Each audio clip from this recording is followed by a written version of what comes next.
Right now, new and current customers can get any phone for free at US Cellular, so you can connect with all your family members this holiday season. You could even call your aunt who always makes you talk to your cousin, who's a dog. Or, maybe just send her a festive text. Get the gift of connection at US Cellular. Get any phone free today. US Cellular, built for us. Terms apply. Visit uscellular.com for details. We value human connection with fewer distractions. US Cellular, built for us. Visit your US Cellular authorized agent, Cellular Advantage, located at 918 South Locust Street in Glenwood.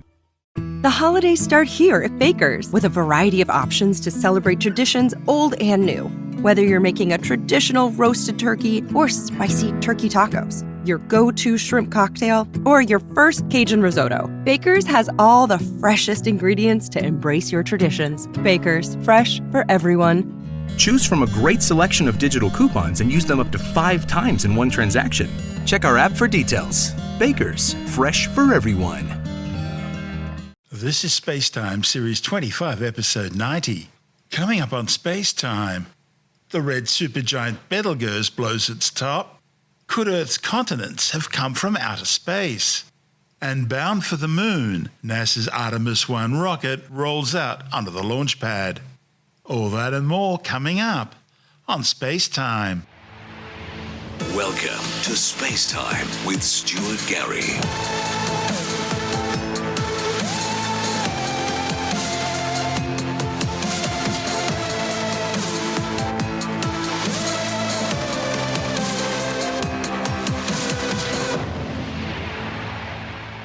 Astronomers have now concluded that the sudden dimming of the semi-regular variable red supergiant star Betelgeuse back in 2019 and 2020 was caused by blowing away a massive chunk of its stellar surface.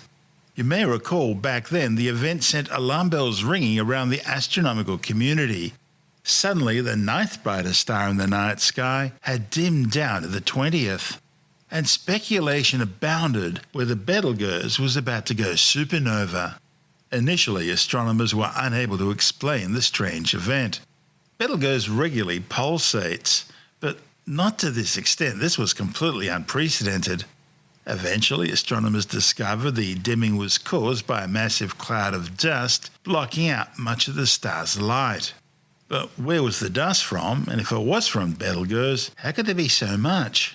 Now, analysing data from NASA's Hubble Space Telescope together with several other observatories, astronomers have concluded that Betelgeuse quite literally blew its top off in 2019, losing a substantial part of its visible surface and producing what they're now calling a gigantic surface mass ejection.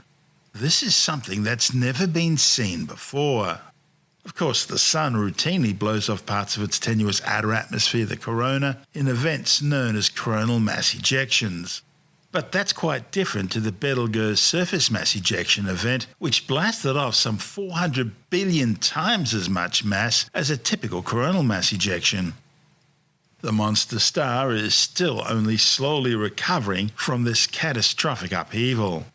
The study's lead author, Andrea Dupree from the Harvard-Smithsonian Center for Astrophysics, says Betelgeuse is continuing to do some very unusual things, with its interior sort of bouncing around. These new observations are yielding fresh clues as to how red supergiants lose mass late in their lives, as their nuclear fusion furnaces start to burn out in the countdown before they explode as core collapse supernovae. The amount of mass loss significantly affects their fate. However, Betelgeuse's surprisingly petulant behaviour isn't evidence that it's about to blow up anytime soon. So the mass loss event isn't necessarily a signal of an imminent explosion. Dupree is now pulling all the data pieces she can gather together, looking at what she can from before, during and after the eruption, placing it all into a coherent story of this never-before-seen titanic convulsion of an aging star. The data includes new spectroscopic and imaging observations from NASA's Hubble Space Telescope, the Strela Robotic Observatory, the Fred L. Whipple Observatory's TRESS spectrograph, and NASA's Stereo A spacecraft. Dupree says Hubble's data was pivotal in helping to sort out the mystery. She says astronomers have never before seen such a huge mass ejection event from the surface of a star, and they don't really understand what's going on. It's all a totally new phenomenon that's being observed for the first time. But Hubble is allowing astronomers to observe Betelgeuse's surface details and its evolution in real time. It's thought the titanic outburst in 2019 could have been caused by a convective plume some 2 million kilometres across, which bubbled up from deep inside the star. It produced shocks and pulsations that blasted off a chunk of the photosphere, leaving the star with a large cool surface area under the dust cloud that was produced by the cooling pieces of photosphere. Betelgeuse is now struggling to recover from this injury. Weighing roughly several times as much as the Earth's moon, this fractured piece of photosphere sped off into space and cooled to form a massive dust cloud, big enough to block light from the star as seen by Earth observers. The dimming, which began in late 2019 and lasted for several months, was easily noticeable by backyard observers watching the star change brightness. Even more spectacular, the red supergiant's 400-day pulsation rate, one of its key characteristics, is now gone. Possibly only temporarily, but, well, who knows? This is all new territory. For almost 200 years, astronomers have been measuring the rhythm of this pulsation, as evident in changes in Betelgeuse's brightness, variations, and surface motions. Dupree thinks the star's interior convection cells, which normally drive this regular pulsation event, may be sloshing around inside the star like an unbalanced washing machine tub. The TRES and Hubble spectra suggest that the outer layers of the star may now be back to normal, but the surface is still bouncing around like jelly as the photosphere rebuilds itself. Though the Sun has coronal mass ejections that blow off small pieces of the outer atmosphere, astronomers have simply never witnessed anything this large before, and so they're fairly convinced that surface mass ejections and coronal mass ejections may be very different events. Betelgeuse is the brightest star in the constellation of Orion, representing the Scorpion's sting on Orion's shoulder. Located somewhere between 530 and 643 light-years away, depending on whose measurements you prefer, it's one of the largest and most luminous stars visible with the unaided eye from Earth. Commonly called Betelgeuse, don't say it 3 times, its original name before centuries of tortured mispronunciations started out as Ibtal Yaza, meaning the right hand of the big man in Arabic, the big man being Orion the Hunter. Betelgeuse began its life around 10 million years ago as a spectral type Ob blue star. Calculations of Betelgeuse's mass range from slightly under 10 to a little bit over 20 times that of the Sun, with around 100,000 times the Sun's brightness and around 1,100 times its diameter. In fact, Betelgeuse is so big, were it placed where the Sun is at the center of our solar system, its visible surface would extend out beyond the orbit of Jupiter, engulfing the orbits of Mercury, Venus, Earth, Mars, and the main asteroid belt. Red supergiants are the largest stars in the universe in terms of their volume, although they're not necessarily the most massive or luminous. After spending millions of years fusing hydrogen into helium in their cores, a star's core hydrogen supply eventually runs out, and the balancing act between the nuclear fusion process pushing out and gravity pushing inwards stops, and gravity wins.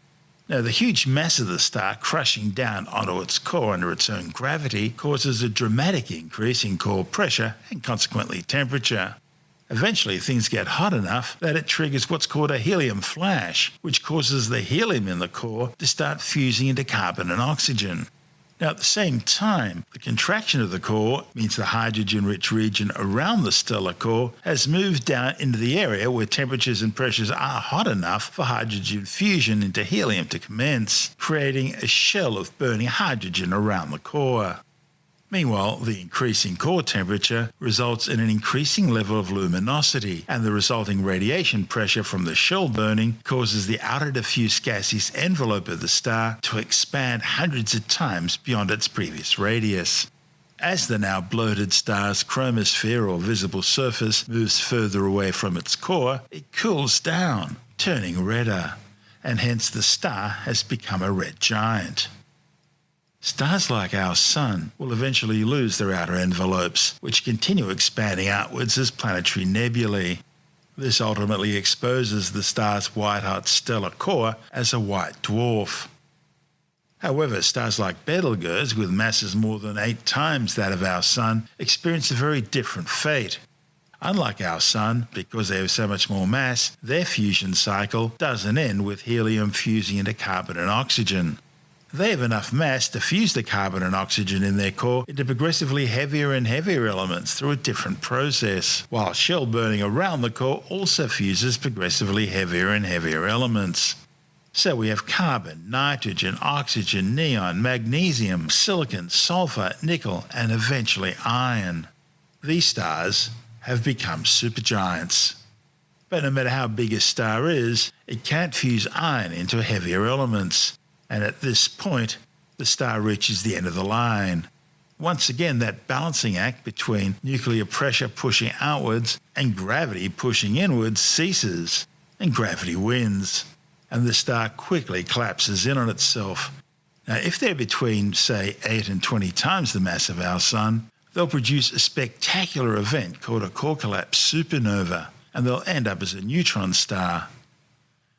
However, if they're more than 20 times the mass of the Sun, chances are the collapse will continue beyond the neutron star stage and they'll form a stellar mass black hole, a point of singularity of infinite density in zero volume, a place where the laws of physics as science understands them no longer apply. As for Betelgeuse, well, it's expected to explode as a core collapse supernova sometime soon, which in astronomical terms could mean tomorrow or it could mean 1,000,000 years from now. Whenever it happens, we'll notice, assuming the human race is still around. It'll temporarily outshine all the other stars in the galaxy, and it will be clearly visible in the day's sky from Earth. The last star to be seen by humans to go supernova in our galaxy was Tycho's star. That was back in 1572, and that was before the invention of the telescope. This is SpaceTime. Still to come, could Earth's continents have come from outer space? And NASA's DAVINCI mission to explore the atmosphere of Venus. All that and more still to come on SpaceTime.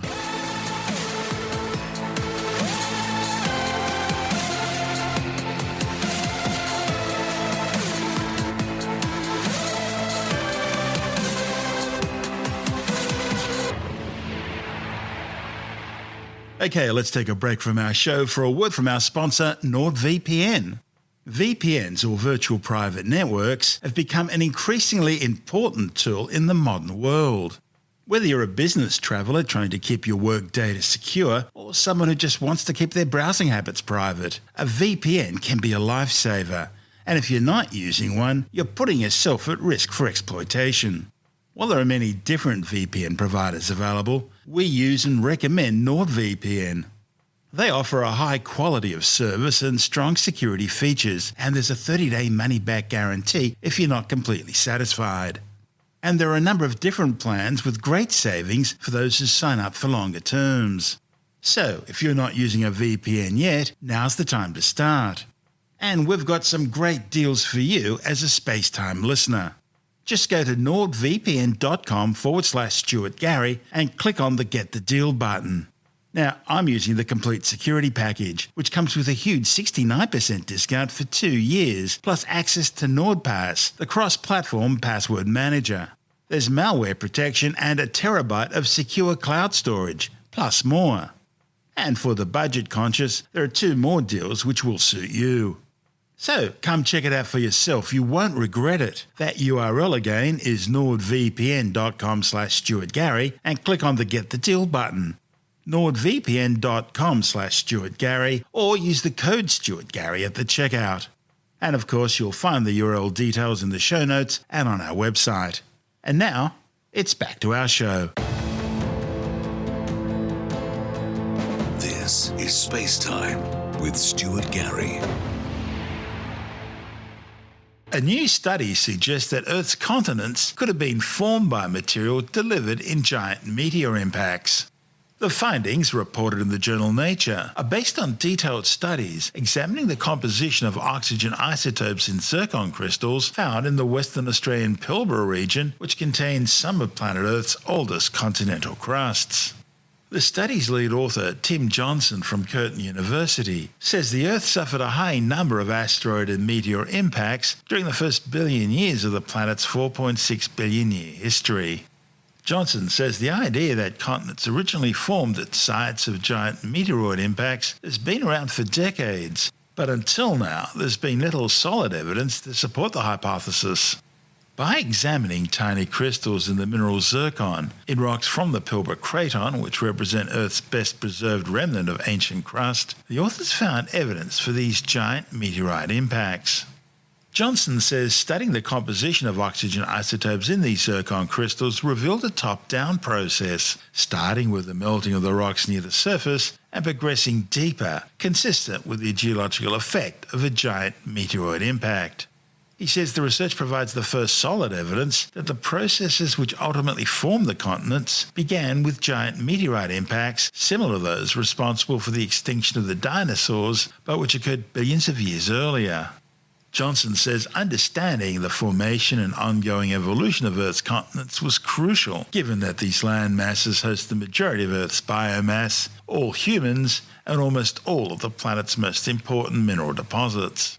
These mineral deposits are the end result of a process known as crustal differentiation, which began with the formation of the earliest land masses, of which the Pilbara Craton is one example.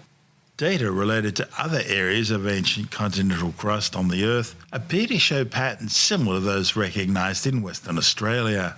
Johnson says he wants to test his findings on these ancient rocks to see if the model holds out. So we know continents, continental crust, which is mainly made up of granites, these pale-coloured rocks that many of us have got on our kitchen surfaces, work surfaces.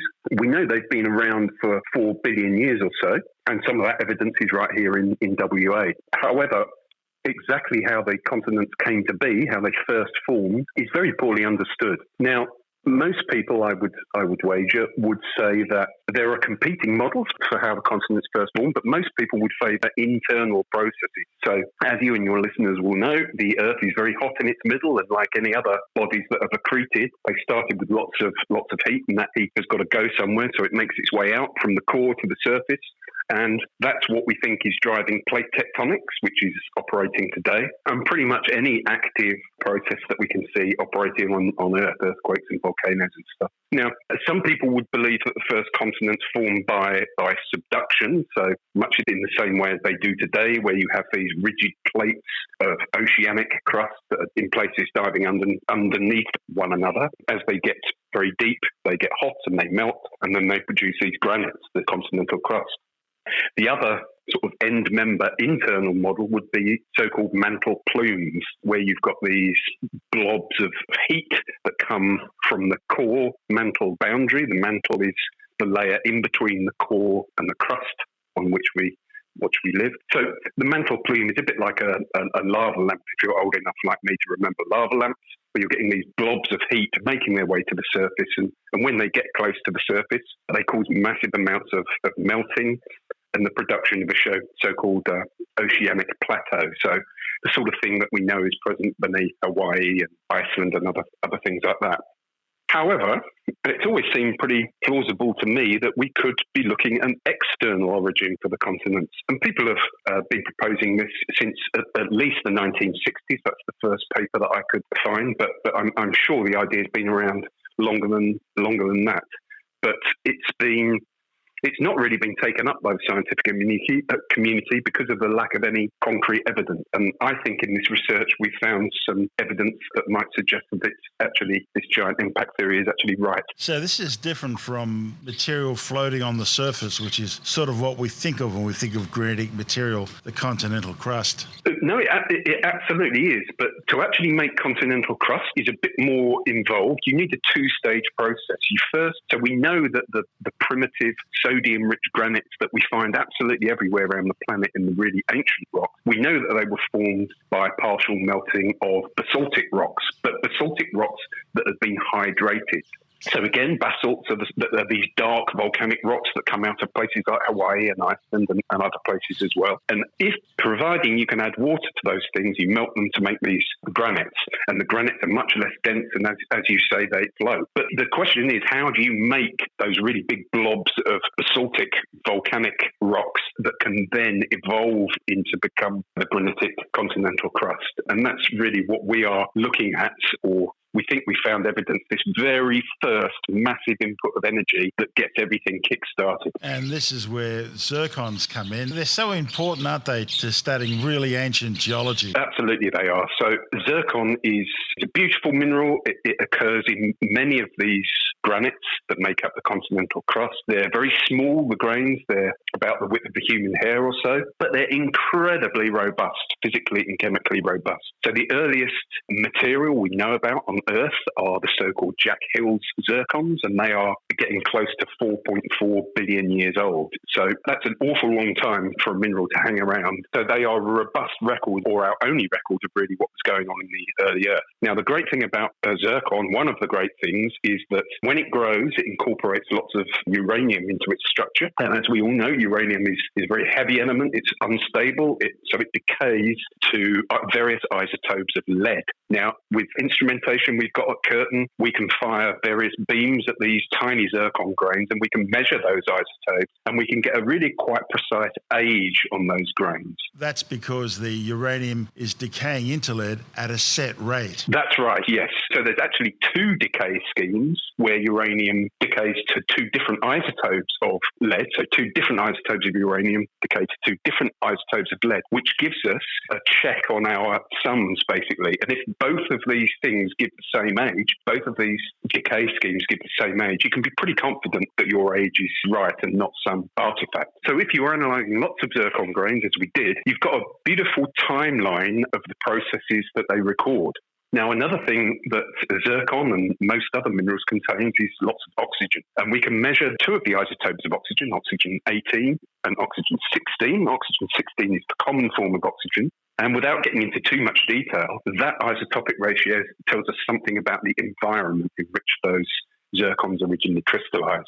Now, in the Pilbara, there is the very, very oldest zircon grains we've got, which is the earliest record of what could have formed the Pilbara in the first place. They have about a third of the zircons have what we say is isotopically light compositions. And the only way of forming them, or at least the only way we think, or the most plausible way of forming them, is that they represent, to get these isotopically light compositions, you have to be melting something close to the surface, so within the uppermost few kilometres of the Earth. Now, anybody walking around on the Earth now and then would notice that it's not particularly hot. So to actually melt the surface, to cause this extensive surface melting, and then the pattern becomes successively deeper thereafter, is entirely consistent with this giant impact theory. So the first thing that's happening is you're smashing an asteroid into the surface of the Earth, so you're causing massive amounts of melting at the surface, and then as the whole system evolves, it becomes deeper and deeper. And that's entirely what the pattern of the Pilbara data is showing, and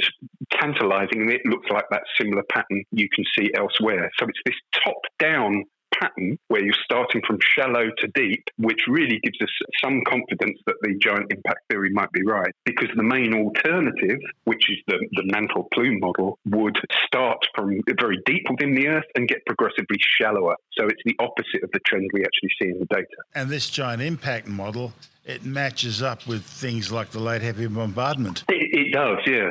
So when you look at the Pilbara craton in detail, as other people have done, you can find these layers that we call spheroidal layers. So they are high energy impact deposits, and we can date those deposits as well. And for the Pilbara, we would argue that we had this giant impact at around 3.5 or 3.55 that eventually went on to become the Pilbara. But we can also see in the data these departures to isotopically light zircon, and they coincide beautifully with the age of these spheroidal beds. So we've got a direct link between the data and what it might mean. Does that also help explain why the Pilbara is so iron rich? That's another interesting aspect, yes. So not all, but in most of the samples that we're finding these really light isotopic compositions, the rocks in which they occur are very iron-rich, as you say. And exactly why that is unknown, but we would argue that it's exactly what you would predict if you were crystallizing a terrestrial magma ocean. So again, as your viewers will be more expert than I, and many of them, the Earth is thought to have collided with a Mars-sized object Theia to form the Moon 4.5 billion years ago. So the Moon would have formed from that entirely molten mass, and the Earth would also have been completely molten to some depth. Whether it's right the way to the core, who knows? But a significant amount of the Earth would have been entirely molten. And then if you slowly cool that, it crystallizes from the inside out.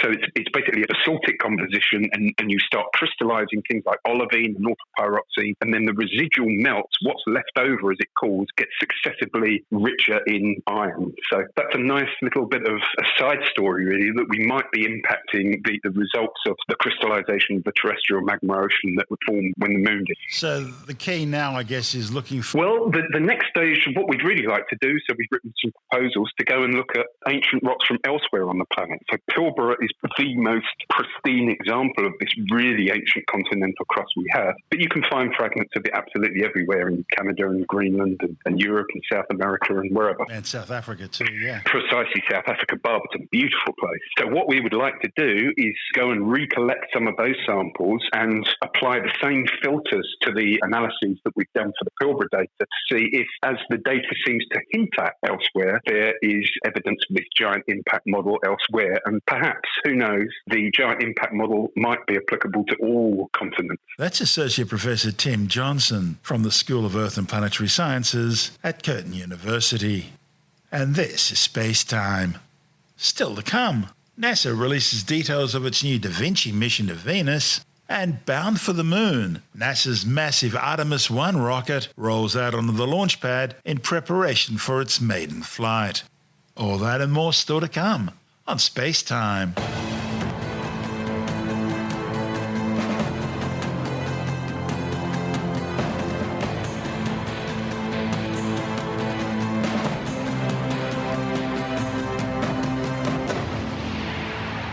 Right now, new and current customers can get any phone for free at US Cellular, so you can connect with all your family members this holiday season. You can even call your aunt who always makes you talk to your cousin, who's a dog. Or, maybe just send her a festive text. Get the gift of connection at US Cellular. Get any phone free today. US Cellular, built for us. Terms apply. Visit uscellular.com for details. We value human connection with fewer distractions. US Cellular, built for us. Visit your US Cellular authorized agent, Cellular Advantage, located at 918 South Locust Street in Glenwood.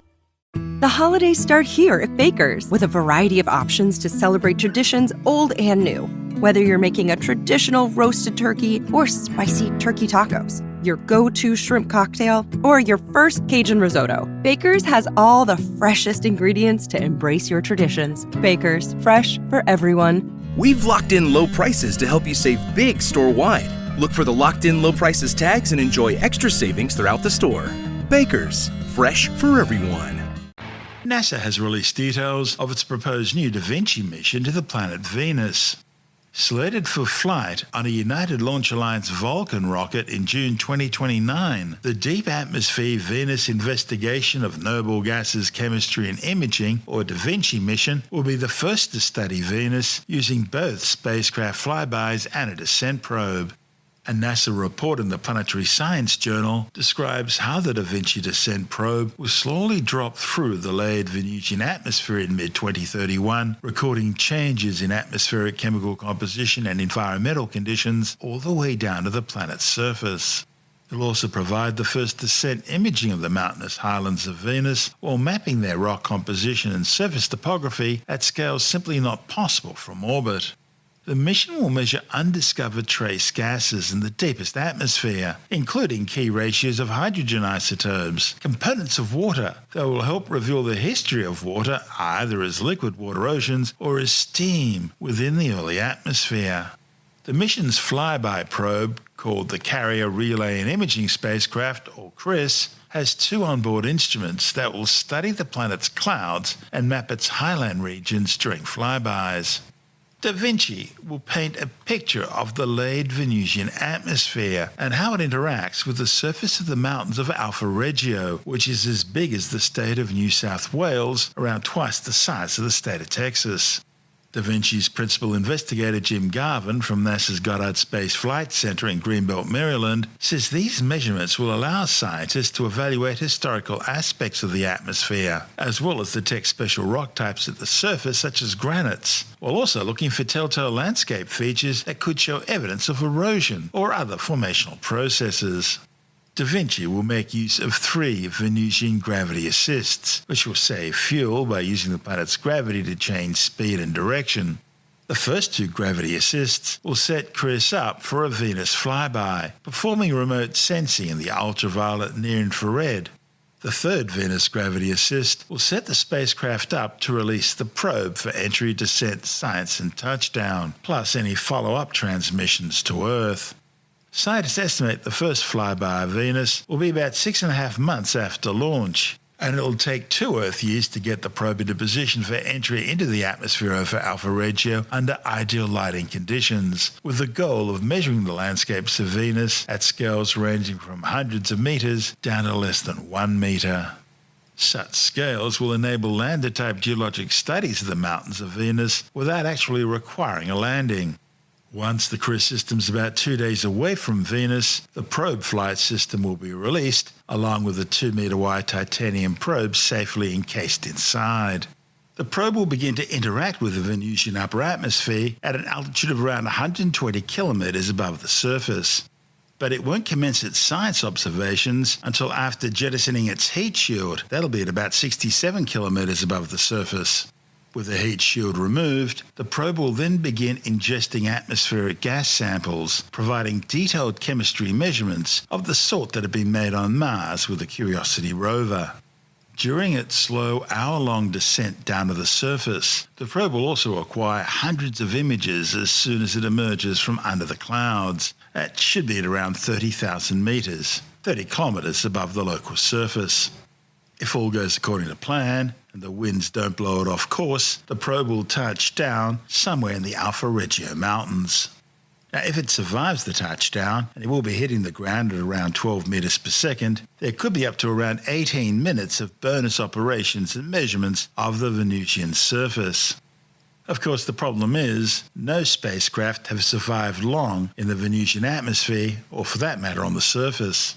The Russians have tried, sending back tantalizing images of the surface and readings lasting a few minutes before systems all failed. The problem is, while Earth and Venus are considered sister planets, both roughly the same size, the same mass, made out of the same material, and formed in the same part of the solar system under similar conditions, Venus and Earth have turned out very differently. Temperatures on the Venusian surface are hot enough to melt lead, more than 460 degrees Celsius. Atmospheric pressure at the surface is 100 times greater than at sea level on Earth, and it's an atmosphere heavily dominated by carbon dioxide. When it does rain on Venus, it rains sulfuric acid, and the snow on the mountain tops is metallic. So anything landing on Venus will get crushed, cooked, broiled, boiled, and burnt. This report from NASA TV.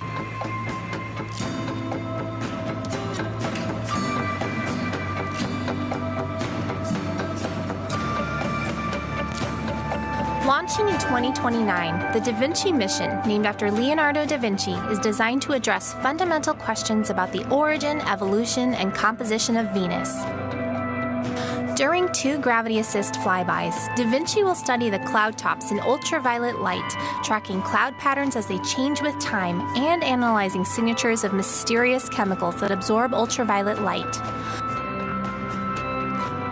Both flybys will also examine heat emanating from the Venus surface on the planet's night side. We will look for geological clues of this planet's mysterious past to paint a global picture of surface composition and the evolution of the planet's ancient highlands. 7 months after our second flyby, DAVINCI will release its atmospheric descent probe.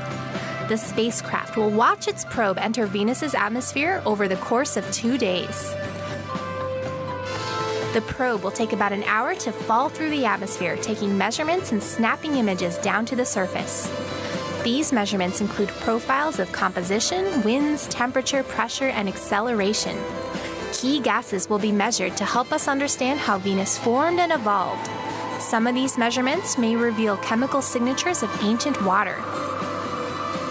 With our suite of measurements, DAVINCI will provide new insights into Venus's atmosphere's complex composition, structure, and chemistry. As the probe nears the surface, its descent camera will capture breathtaking bird's-eye views of the mysterious terrain known as the Alpha Regio Tessera, possibly revealing evidence in the rocks that water once flowed across the Venusian surface. These up-close images of the surface will provide new insights into geologic processes and will help us to understand what it might be like to stand on the Venus surface. An oxygen-sensing student collaboration experiment will shed light on the role of this gas in the Venus atmosphere. The discoveries that emerge from this diverse data set will tell us whether Venus was truly habitable. And the story we reveal at Venus will reach even beyond the solar system to analog exoplanets that will be observed with the James Webb Space Telescope. This is SpaceTime.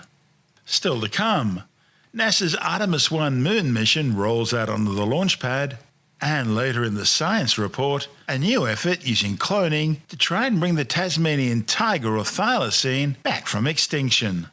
All that and more still to come on SpaceTime.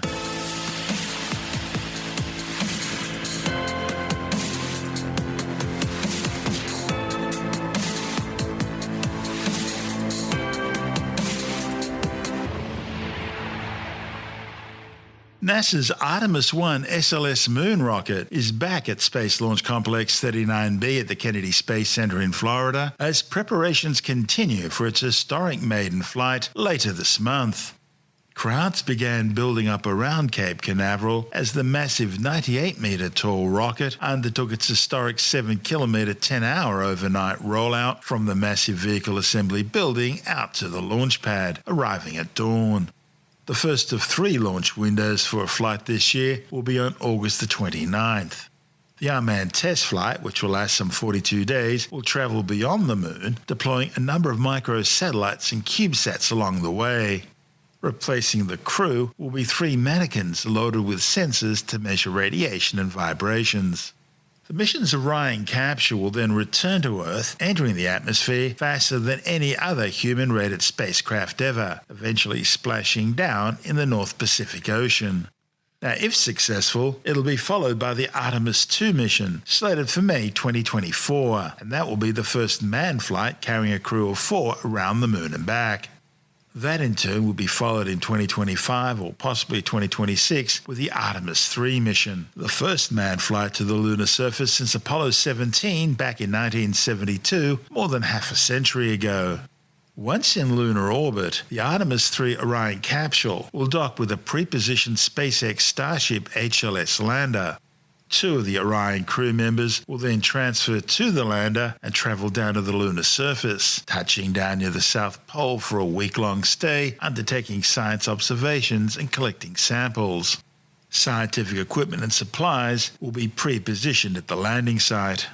And NASA assures us this time humans will be back to the moon to stay. An orbiting lunar space station, the Gateway, will be positioned in the second half of the decade, and eventually the experiences learnt by working on the moon will be used for the first manned missions to Mars. And they'll take place sometime in the 2030s. This report from NASA TV. Through Artemis, the twin sister of Apollo, we are returning to the moon. Orion, the only human-rated spacecraft in the world capable of deep space travel. And now, the Space Launch System, NASA's most powerful rocket since the Apollo era, stands ready. Having undergone and passed numerous tests, the time has come to complete the journey. With hardware originating from every state in the nation and from partners around the world, Artemis 1 will be the first flight test of each of these components now assembled together.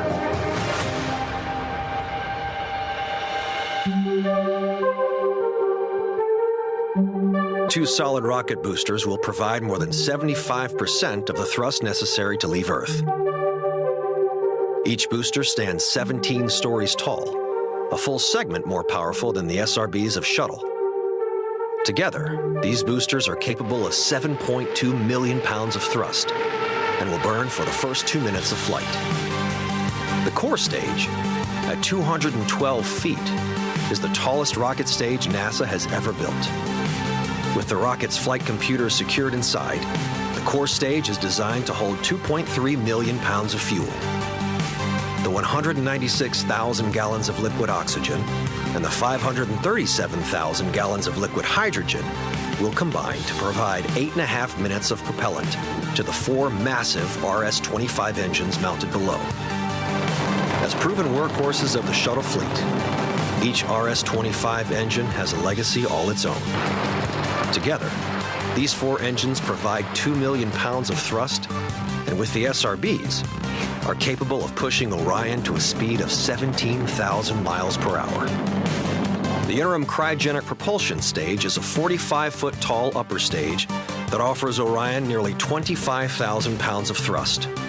Performing 2 separate burns, the ICPS will first raise Orion's orbit and then, later, propel it out on a trajectory to the Moon. The ICPS is powered by a single RL-10 engine that will perform these 2 burns. This storied engine has propelled robotic missions to every planet in the solar system, including Voyager 1 and Voyager 2, the first space probes to reach interstellar space. Orion's service module, provided by the European Space Agency, is the powerhouse that fuels and propels Orion in space. It stores the spacecraft's propulsion, thermal control, electrical power, and critical life support systems, such as water, oxygen, and nitrogen.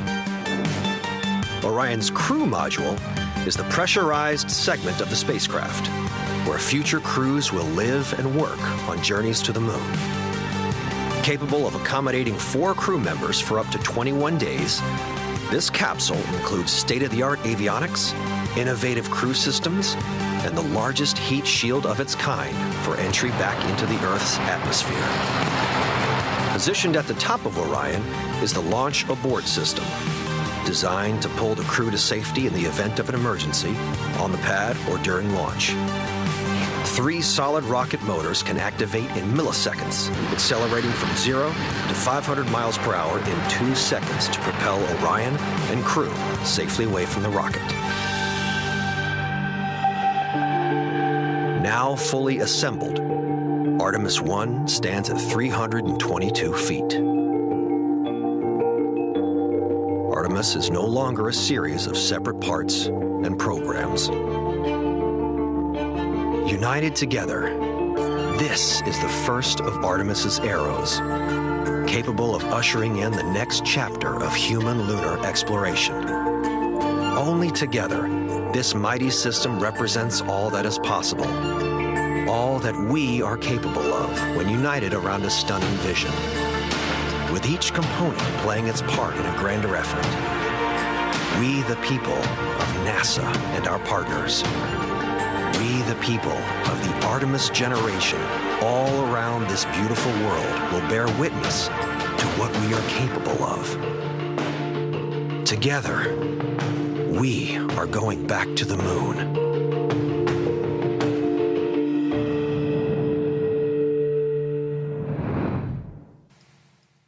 SpaceX have launched a new moon probe for South Korea. The flight was launched aboard a Falcon 9 rocket from Space Launch Complex 40 at the Cape Canaveral Space Force Base in Florida. The spacecraft, named Denori, Korean for Enjoy the Moon, is on a low-energy ballistic capture flypath to the Moon, which requires no delta-V and allows the probe to quite literally fall towards the Moon. It should arrive in lunar orbit insertion in December. The solar-powered spacecraft will orbit 100 kilometers above the lunar surface for a year, gathering geological data. The probe is carrying 6 scientific instruments, including a camera for NASA that'll search for water ice in the permanently shadowed crater floors that never see sunlight. Other instruments include a lunar terrain imager, a wide-angle polarimetric camera, a magnetometer, a gamma-ray spectrometer, and what they're calling a delay-tolerant networking project. Basically, it's designed to undertake a range of communications experiments. The $180 million mission is South Korea's first to the moon. Back in June, South Korea successfully launched a package of satellites into orbit using its own rocket for the first time. The country plans on landing a probe on the lunar surface in 2030. The mission joins spacecraft from the United States, China and India currently operating on or around the moon. Russia has launched an Iranian spy satellite into orbit, further cementing a new axis of evil between the two despotic nations. The Islamic Republic's maintained close ties with Moscow and has refrained from any criticism of the Russian invasion of Ukraine.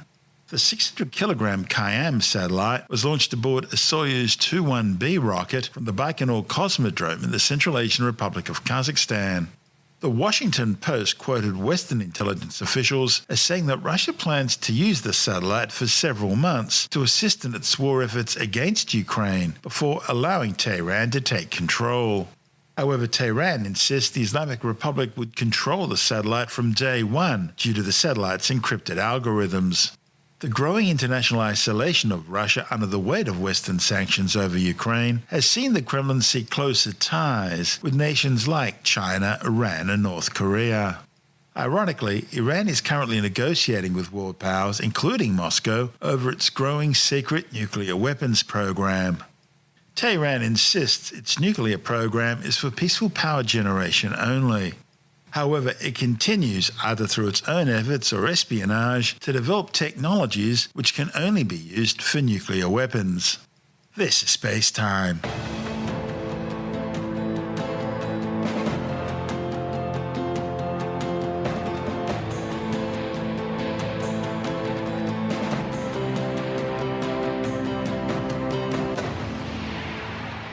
The holidays start here at Baker's with a variety of options to celebrate traditions old and new. Whether you're making a traditional roasted turkey or spicy turkey tacos, your go-to shrimp cocktail, or your first Cajun risotto, Baker's has all the freshest ingredients to embrace your traditions. Baker's, fresh for everyone. We've locked in low prices to help you save big store-wide. Look for the locked-in low prices tags and enjoy extra savings throughout the store. Baker's, fresh for everyone. And time now to take a brief look at some of the other stories making news in science this week with a science report. A new model developed by Caltech and NASA's Jet Propulsion Laboratory in Pasadena, California, suggests that Antarctica's ice shelves may be melting at an accelerated rate up to 40% faster than previously thought, and that in turn will contribute to far more rapid sea level rise. The new computer simulations focused on just the West Antarctic Peninsula. The findings, reported in the journal Science Advances, accounts for an often overlooked narrow ocean current along the Antarctic coast, and it simulates how rapidly flowing fresh water melted from the ice shelves can trap dense warm ocean water at the base of the ice, causing it to warm and melt even more. Ice shelves are outcrops of the Antarctic ice sheet, found where the ice juts out from the land and floats on top of the ocean. The shells, which reach several hundred meters thick, act as a protective buffer from the mainland ice, keeping the entire ice sheet from flowing out into the ocean, which would dramatically raise global sea levels. However, the warming atmosphere in oceans caused by climate change are increasing the speed at which these ice shelves are melting, threatening their ability to hold back the flow of the ice sheet into the ocean. Well, it's been talked about for decades, and they even began making their first tentative steps back in the 1990s and early 2000s.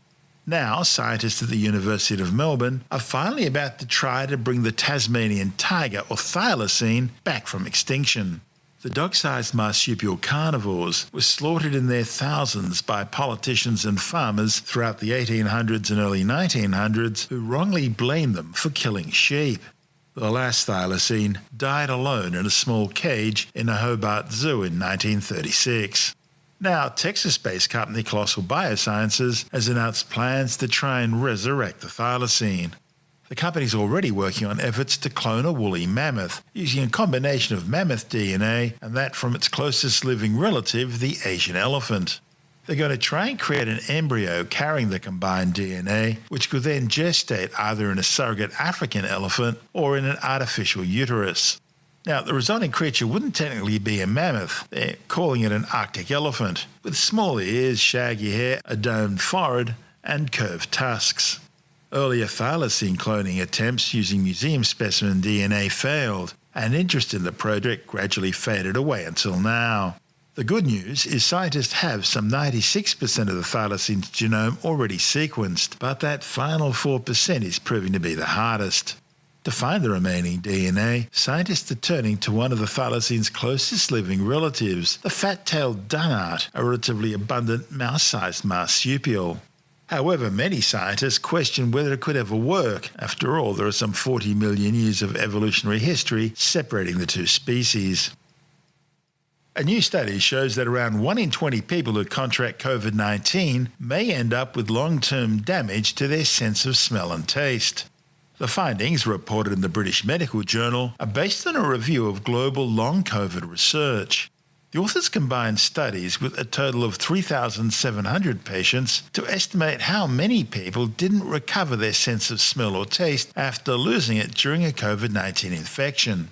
While researchers note that the studies relied on participants assessing their own ability to taste and smell and don't factor in different variants, they say 5.6% of COVID-19 patients suffer long-term loss of smell and 4.4% suffer long-term loss of taste.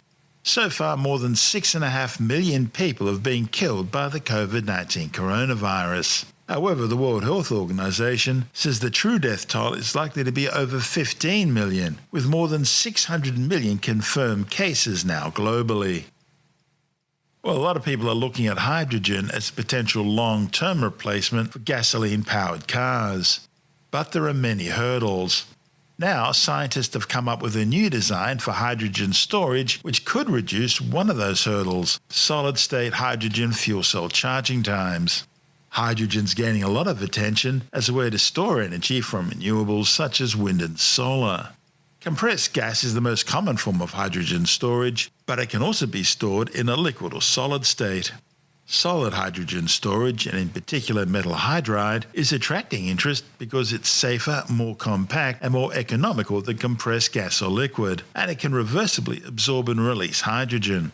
The problem is, metal hydride hydrogen energy storage has low thermal conductivity, which leads to slow charging and discharging times. Now, researchers at the University of Technology Sydney and the Queensland University of Technology have designed several internal heat exchangers for use with metal hydride hydrogen storage in order to test their different performances. These have included simple straight tubes, helical coils or spiral tubes, U-shaped tubes, and fins, all of which sped up heat removal from solid fuel cells, resulting in faster charging times. The findings, published in the journal Scientific Reports, show that using semi-cylindrical coils work best of all, reducing hydrogen charging times by 59% compared to helical coil heat exchangers. 3 new studies have examined the effects of fasting diets on the immune system, and they've found the lengths and types of fasting had different and sometimes opposite effects. The findings, reported in the journal Cell, show that a diet involving eating one day and consuming only water the next resulted in the number of inflammation-causing monocyte cells in the bloodstream to drop when fasting. The second diet, which simply cut calorie consumption in half, found increased protection against infections or tumours. While the third study looked at the effects on the gut of multiple rounds of water-only fasting, finding that it weakened immune response. Owners of iPhones, Macs and iPads have been urged to update their devices immediately following the discovery of a major security issue. The 3 Apple operating system updates, iPad and iOS 15.61 and macOS 12.51, fix a pair of major bugs that allow hackers to take over your devices and run code without permission. Apple says these vulnerabilities may be actively exploited, so any device not updated could be attacked. And now with the rest of the technology news, we're joined by Alex Zaharov-Reut from ITWire.com, who's reviewing the new MacBook Air M2 and the latest internet security offerings from Norton. Yeah, well, I purchased the MacBook Air M2. I got it with the 10 GPU core with 24 gigabytes of RAM and a 1 terabyte SSD. The performance has been great. I mean, the clock speed on the M2 is higher. What does clock speed mean? Well, clock speed is the speed at which the chip is able to perform its operations, and there's a higher clock speed on the M2 than the M1. Definition of that clock speed. On PCs, many PCs allow you to change the voltage of the chip and change the clock speed and change how it operates. And there are actually limits as to where you can do it. Overclocking is something that used to be frowned upon. Now it's a lot more common, and there are limits you can do it to within legal limits, and then you can go over, and some people cool their systems with, I think it's nitrogen, or to totally cool it down to really very, very cold levels, whether it's water cooling or using the nitrous oxide super cooling capabilities that if you put your hands into it, it would instantly freeze and you would lose your fingers. But people do use that to cool their CPUs down to get them to overclock to crazy speeds. Now, on a Mac, there's no official way to do that. There was a scandal, supposedly manufactured, that the MacBook Air M2, which has a passive cooling system, it has no fan, like the MacBook Air M1, unlike the MacBook Pros and the iMacs that have a fan inside, which allows it to have high performance for longer before needing to cool down. The M2 also throttles itself when it gets too hot, and apparently this was a scandal because this happens, but newsflash, the M1 thermally throttled itself when it got too hot as well, and it cools down very quickly, and some people were able to put a bit of thermal paste and an extra pad on top of the chip, which was able to keep it cooler for longer, but that dangerously directs the heat to the bottom of the case in a way that Apple never intended. Also, another scandal was that the base model of the MacBook Air has a 256 gig chip inside for the 256 gig of storage. And in the MacBook Air M1, there was two 128 gig chips. And when you have two chips, you can write to both chips faster than one single chip. But I bought the 1 terabyte model, which comes with two 512 gig chips. And I've noticed that it's faster. The keyboard is nicer to type on. The screen is a bit bigger. It's noticeably a little bit brighter. It's 25% brighter, 100 extra nits. So the MacBook Air M2 is a great machine, and a lot of the supposed scandal is just a storm in a teacup. And while I've got you, let's talk about what Norton's are up to. Yeah, so Norton has released Norton 360 Advanced. This is a new version that includes a whole stack of identity theft protection, as well as the usual dark web monitoring and spyware, ransomware, malware, and antivirus protection. Things like turning off your webcam if you want that to be the case on PCs, and automatically updating on PCs various types of software like Zoom or browsers, etc. But the new version has, in addition to dark web monitoring, where it tells you whether your password's been leaked online, it's got 58,000 Australian dollars of insurance, so that because no company can prevent all identity theft, even though you are obviously engaging Norton to do that. The bad guys are very smart, and if they do manage to get through, there's this insurance that can be paid to you to help recover from loans taken out in your name, or if you've had to get new credit cards or other ID. So that is the first time that internet security has gone to this extra level of actually not only just doing a form of identity theft protection, which is something that Norton has been doing ever since it merged with LifeLock in the US, but now offering this insurance as well. They put a couple of reports out recently on family and home, identifying what are the best ways to keep children safe, and also how phishing for new bait on social media is one of the newest reports that talks about how just in the last quarter alone, which is April to June 2022, Norton thwarted over 900 million threats, or about 10 million threats per day globally. There were 22.6 million phishing attempts globally. There was just under 1 million in Australia. There were 103 million file threats globally, with 1.5 million of those in Australia. And also in Australia, over 41,000 tech support threats were blocked. This is where somebody is trying to pretend that they're from Microsoft or Google or Amazon or somebody else, and on your computer screen you get these messages. I've had people ringing me actually, and the sirens blaring in the background, and it's a web page that's trying to tell you that your computer is infected and you need to call this number now. And I wanted to know how to get rid of it, and I just said push Control F on the keyboard, which is the command to close down that window, and it went away. But of course, if you weren't aware that this was a scam, you might think it's real. And the bad guys out there are really trying every trick in the book. People might remember the flu bot messages coming into their inboxes on their phones about a missed parcel or a COVID certificate, missed doctor's appointment.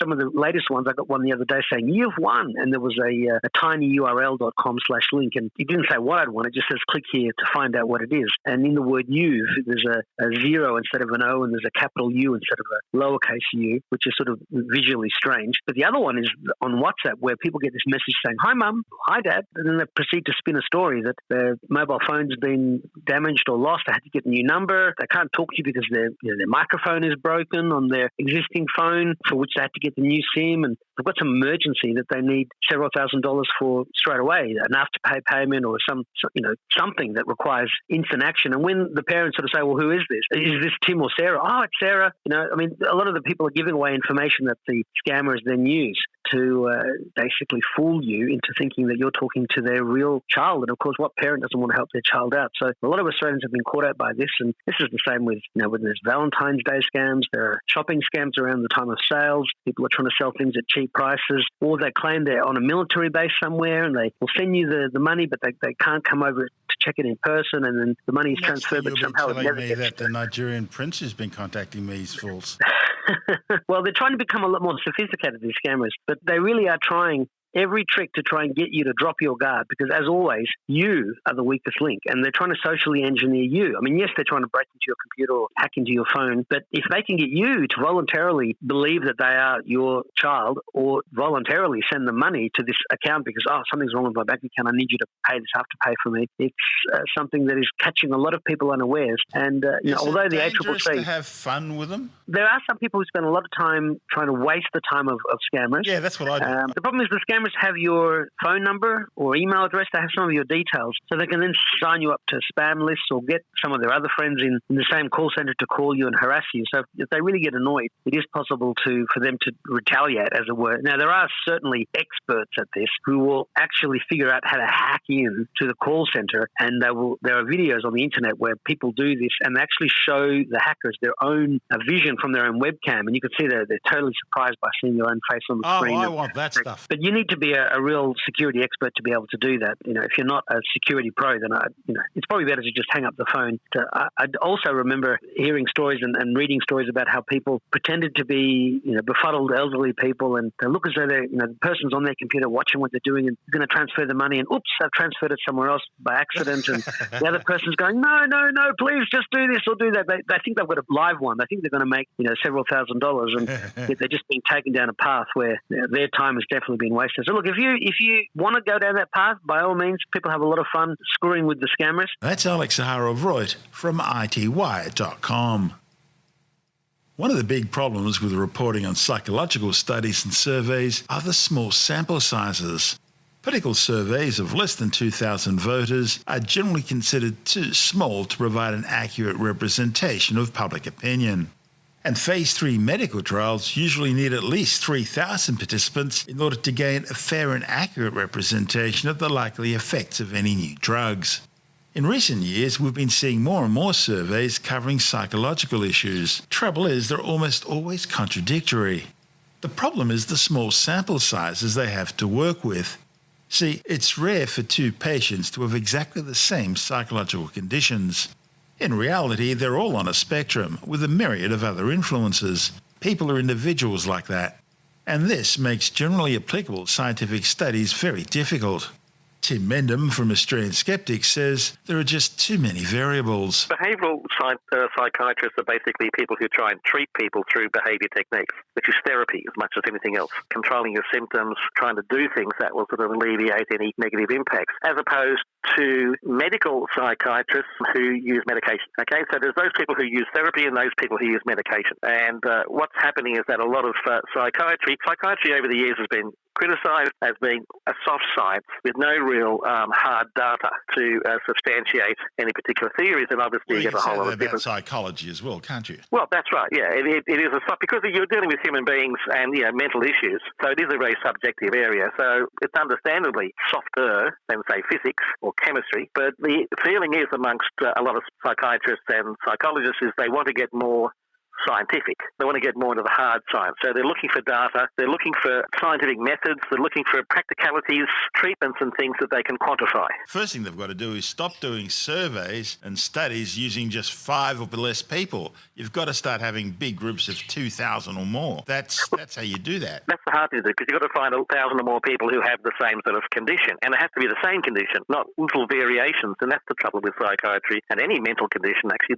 There are subtle variations from person to person. Everyone's on a spectrum, and they don't necessarily all sit on the one spot. So having 1,000 people who sit exactly on the one spot so you can compare them is very hard in mental health issues. Yeah, and the problems with autism. It's not a single disease; it's a spectrum. It's also one of the problems with depression, of course, very much so. And what some people are criticising psychiatry for is it rushes to this prognosis of depression, and therefore wants to treat depression medically with pharmaceuticals and things like that. Whereas some people are saying, okay, there is medical psychiatry, there is treatment with pharmaceuticals, pills, drugs, whatever, and there's also those psychiatrists who want to treat with therapy who feel a bit left out from the scientific paradigm, if you like, or the aura of being scientists, and they want to move into the medicalisation, as they call it, of behavioural psychiatry. So it's an interesting area. One particular article by a noted psychiatric academic in psychiatry was saying there's a major issues with behavioural psychiatrists trying to move into a medical area because he said the data is often rubbish. As you were saying, a small sample size is one of the issues, giving clues all the way through. They said one particular example was a treatment for PTSD amongst ex-military, and the treatment included MDMA, which is ecstasy pills, psychedelic sort of, if you like, effect of those pills. I've heard of them. Yeah, and they said that the trouble is the sample they got for that, and you talk about samples, a lot of people would have been turned off and said, I don't want to take drugs for this trial thing, I'm not going to take drugs. So the people they got were those who were willing to take drugs for a start, and then they told them that you're going to be taking either the real thing or a placebo, and then these are the symptoms you should be feeling. So the people who didn't get those feelings reckoned they got placebos, and therefore they continued with that attitude, with those who did get symptoms assumed they got the real thing and continued down that track. And the numbers of people involved, I think this one was 90 or something like that, is small, and the methodology used is dodgy, or at least weak. So they're suggesting that psychiatrists and the psychiatric profession should be very careful about moving into the medicalised area, into the area of hard data, because it just doesn't work, or at least it hasn't been shown to work, because the data is just extremely rubbery. And so therefore it's an interesting situation that psychiatrists are still stuck in that soft science area, and they're trying to get out. That's Tim Mendham from Australian Skeptics.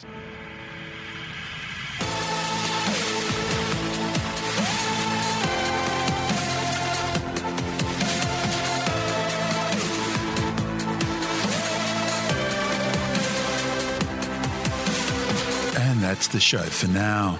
SpaceTime is available every Monday, Wednesday and Friday through Apple Podcasts, iTunes, Stitcher, Google Podcast, Pocket Casts, Spotify, Acast, Amazon Music, Bytes.com, SoundCloud, YouTube, your favourite podcast download provider, and from spacetimewithstuartgary.com.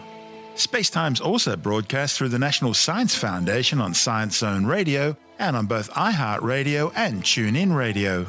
And you can help to support our show by visiting the SpaceTime store for a range of promotional merchandising goodies, or by becoming a SpaceTime patron, which gives you access to triple-episode commercial-free versions of the show, as well as lots of bonus audio content which doesn't go to air, access to our exclusive Facebook group, and other rewards. Just go to spacetimewithstuartgary.com for full details. And if you want more SpaceTime, please check out our blog, where you'll find all the stuff we couldn't fit in the show, as well as heaps of images, news stories, loads of videos, and things on the web I find interesting or amusing. Just go to spacetimewithstuartgary.tumblr.com. That's all one word, and that's Tumblr without the E. You can also follow us through @StuartGary on Twitter, @SpaceTimeWithStuartGary on Instagram, through our SpaceTime YouTube channel, and on Facebook, just go to facebook.com/SpaceTime with Stuart Gary. And SpaceTime is brought to you in collaboration with Australian Sky and Telescope magazine, your window on the universe. You've been listening to SpaceTime with Stuart Gary. This has been another quality podcast production from Bytes.com.